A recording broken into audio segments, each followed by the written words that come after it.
இந்த ஸ்பாஞ்ச் பார்த்தீங்கன்னா எவ்வளோ தண்ணியாக இருந்தாலும் அப்சர்வ் பண்ணிக்கிறோம். ஒரு ட்ராப் கூட ஃபஸ்ட் தண்ணி வரைய விடாது. நீங்களாக கொஞ்சம் குளிஞ்சால் மட்டும் தான் தண்ணி ஃபுல்லாக வரையும்.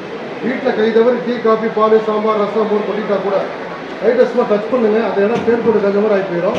ஒரு ட்ராப் கூட அந்த தண்ணி இருக்காது. அது மாதிரி வீட்டில் சமைக்கிறப்ப தாளிக்கிறப்ப எண்ணெயெல்லாம் போட்டு டைல்ஸில் கேஸ் ஸ்டவ்வில் சிம்மில் கிடப்பாக்கல்ல இந்த மாதிரி எண்ணெயெல்லாம் போட்டு கரகரையாக இருக்கும். கொஞ்சம் சோப்பாலாம் போட்டு க்ளீன் பண்ண தேவையில்லை.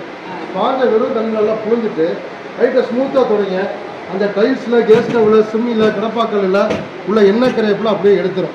அப்போ இதில் உள்ள எண்ணெய் கரை எப்படி போகும்னு கேட்பீங்க. தண்ணியில் கூட எண்ணெய் கரையெல்லாம் உள்ளே போயிடும். அது மாதிரி பாத்ரூமில் உப்பு தண்ணி சோப்பு தண்ணி போட்டு கரகரையாக இருக்கும். நீங்கள் ஆசிட்டே போட்டு வச்சா கூட ஸ்பாஞ்சு எரியாது, கிளியாது, உருகாது. கார் இருந்தால் கார் கண்ணாடி, கார் பாடி, LED TV, laptop, classes, Windows, furnitures எல்லாமே கிடைக்கலாம். ஸ்பாஞ்சு எரியாது, கிளியாது, உருகாது. நம்மளால் அடைச்சா மட்டும் தான் ஸ்பாஞ்சு வந்து அடையும். அது மாதிரி வீட்டில் முகம் பார்க்குற கண்ணாடி, கார் கண்ணாடி, எல்இடி டிவி, லேப்டாப்லாம் இருப்பீங்க. வரியாக புளியாக தாட்டாக தெரியும். இந்த ஸ்பாஞ்சை நல்லா புழிஞ்சிட்டு லைட்டாக ஸ்மூத்தாக தொடங்க. அந்த வரியாவோ புளியாவோ தெரியாது. மெயினாக கிராச்சஸ் ஆகாது. ஆமாம், டிவி எல்லாம். இந்த ஸ்பாஞ்சை வந்து பாத்திரம் அளவுக்கு யூஸ் பண்ணிக்கலாம். ஃப்ரிட்ஜில் பார்த்தீங்கன்னா உள்ள தண்ணி ஸ்டோரேஜ் இருக்கும். கரெக்டாக தான் க்ளீன் பண்ணுறீங்க, தேவையில்லை. இந்த ஸ்பாஞ்சை வீட்டில் விட்டுட்டிங்கன்னா தண்ணி எப்படி அப்சர்வேஷன் பண்ணிக்கிறோம். ஒரு ட்ராப் கூட தண்ணி வந்து வடிய விடாது.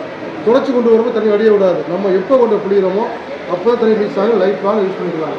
தண்ணியில் முக்கியமாக புளிங்க தொடங்க. சோப்போ தேவையில்லை. Multi purpose